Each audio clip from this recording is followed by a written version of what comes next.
à la veille du premier tour, pourquoi aujourd'hui?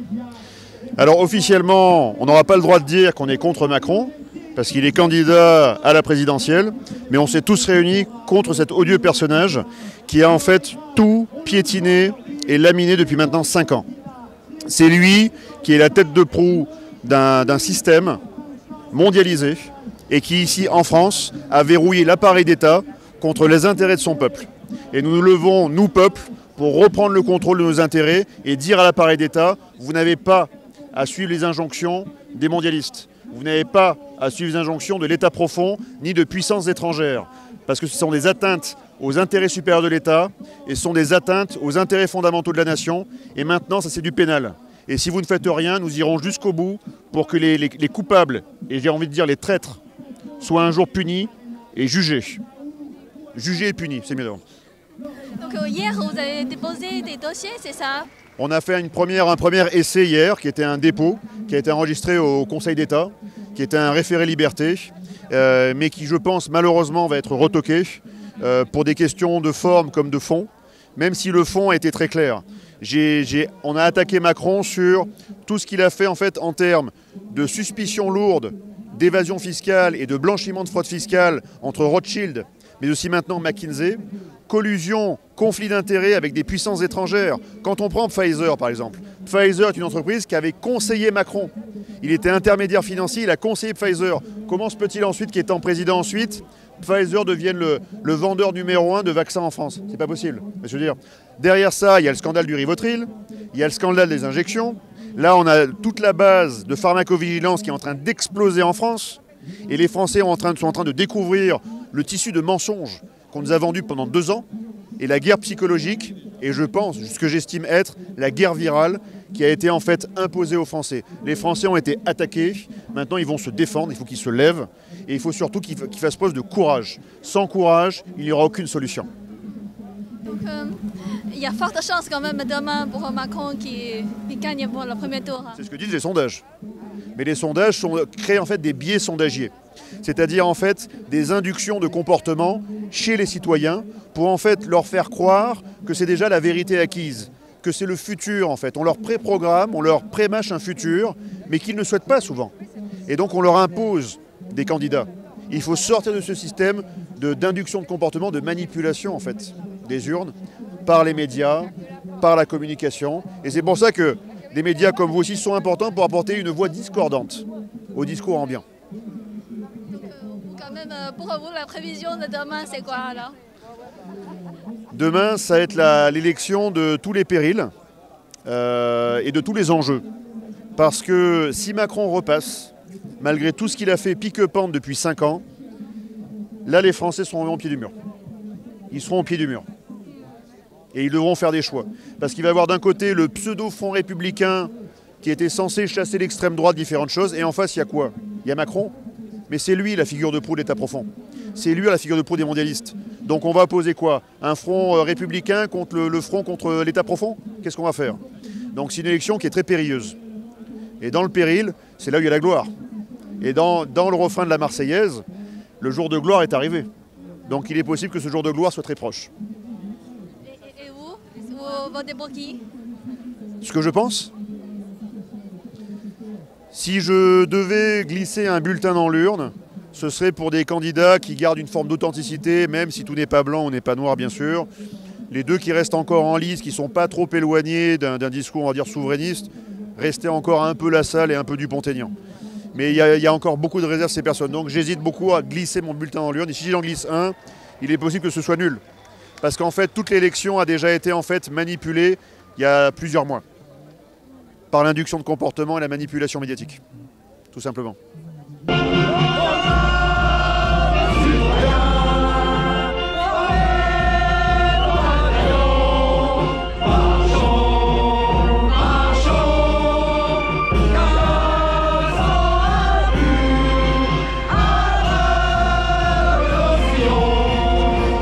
Ça fait plus de 3 ans que nous sommes dans la rue pour dénoncer ce système politique complètement corrompu jusqu'à la moelle. Depuis 2 ans, le peuple de France vit un calvaire orchestré par un système politique sous la plus haute complicité des médias. Macron en prison! Macron en prison! Macron en prison! Donc vous êtes le passant ici en fait. Oui. Et alors, comment vous pensez justement le candidature de Macron? Ah ben, après, c'est une question de point de vue, mais moi, comme beaucoup de Français, je suis tout à fait hostile à M. Macron. Tout ce qu'il nous a fait, le pass sanitaire, les enfermements, tous les autres pays ont été bien meilleurs que nous. Et nous, on est content de nous-mêmes, enfin du moins, il est content de lui. Voilà. Donc on va lui donner une bonne déculottée demain. Du moins, je l'espère. Donc selon vous, il y a beaucoup de Français comme vous? Ah bah oui, oui. Les sondages donnent 66% des Français veulent que le président de la République futur ne soit pas lui. C'est beaucoup. Ça sera peut-être lui à la fin parce que on vote contre quelqu'un aussi. Mais en tout cas, il ne suscite pas l'adhésion. Et selon vous, en fait, pourquoi Macron il est détesté par tout type d'horizon? Parce qu'il a menti. Parce qu'il a menti. Il a été élu sur des promesses, il n'a même pas cherché à les remplir. C'est un menteur, c'est un falsificateur. Un de nos auteurs, Michel Onfray, il vient d'écrire un livre consacré à M. Macron, il s'appelle « Le foutriqué ».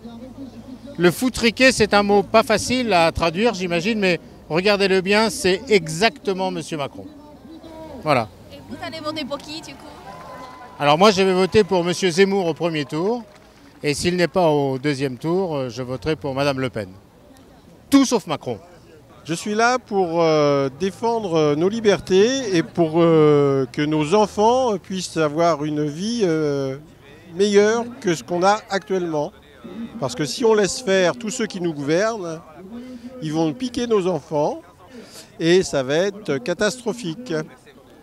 Parce que ce n'est pas lui qui gouverne, c'est une marionnette ce monsieur. C'est une marionnette qui attend les ordres des États-Unis, d'une certaine classe des États-Unis. Il ne décide rien.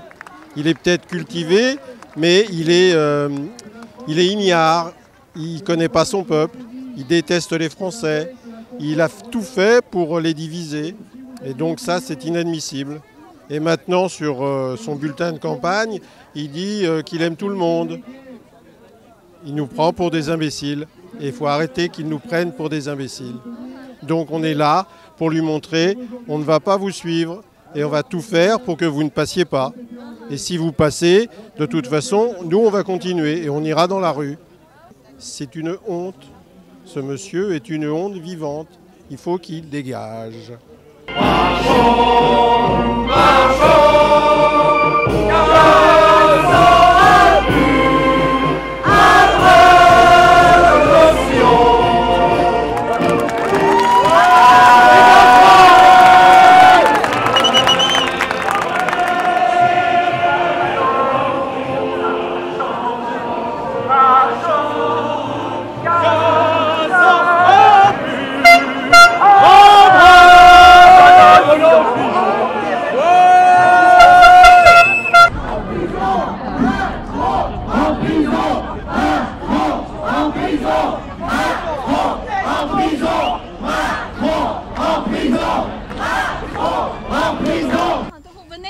Je viens d'Orléans.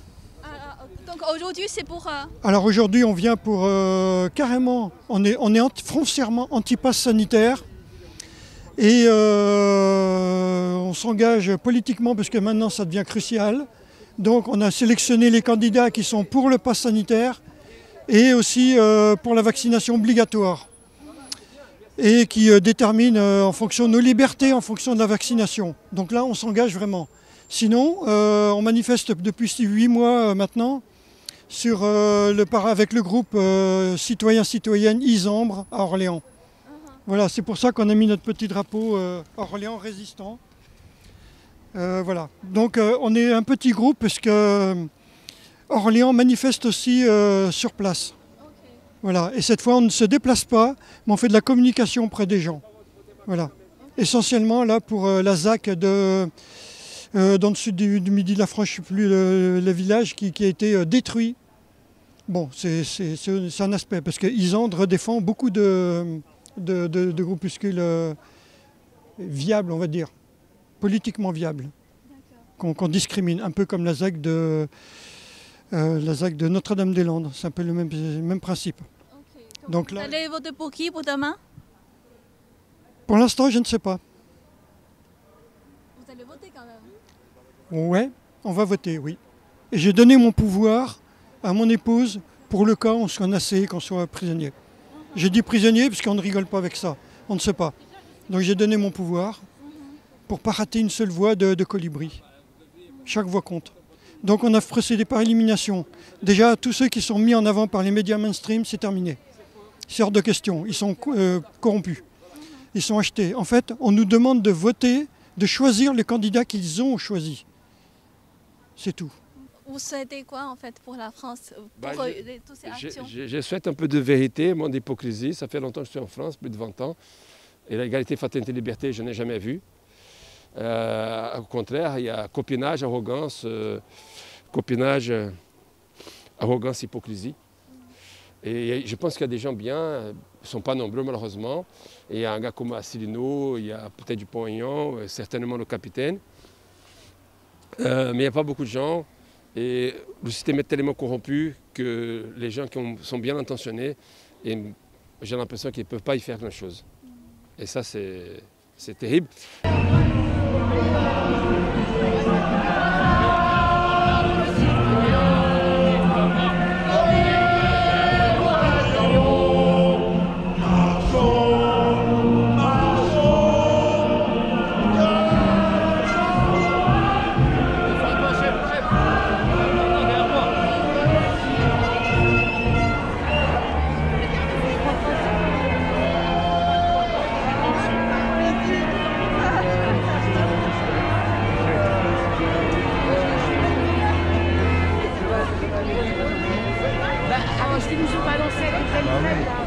Non, non, ça se voit pas.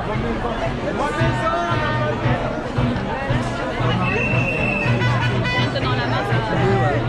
C'est pas, non, ce qu'il faut pas, c'est faire.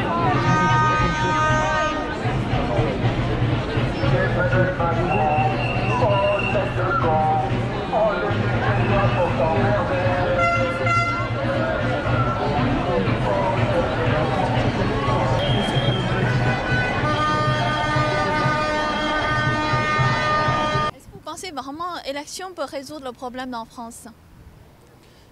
L'élection, ça dépend. Si les abstentionnistes se réveillent, oui, il y a de fortes chances il est fort probable que les élections amènent un nouveau président, je dirais moins pire que le précédent. S'il est moins pire que le précédent, ça sera déjà ça. Donc selon vous, en fait, Macron, c'est vraiment le pire candidat parmi tous les candidats? Ah oui, bien sûr. Ah oui, il est clair que c'est le pire. Son mandat est catastrophique, hein. D'autant plus qu'il n'a pas fait qu'un seul mandat. Il faut savoir qu'il a fait 2 mandats grâce à François Hollande.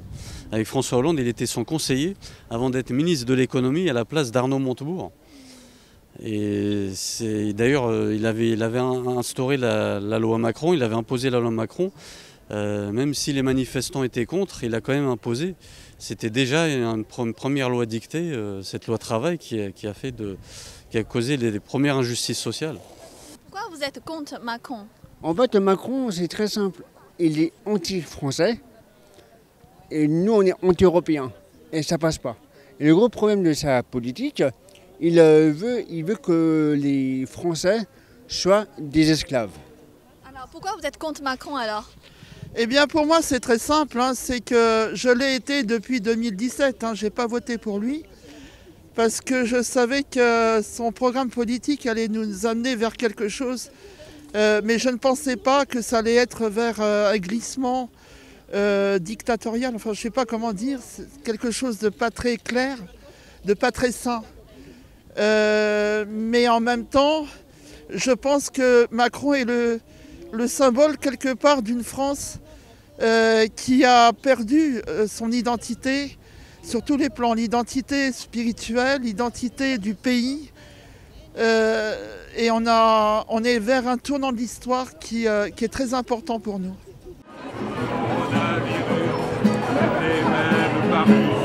Était plutôt chinois, ce virus à la noire, sorti du labour.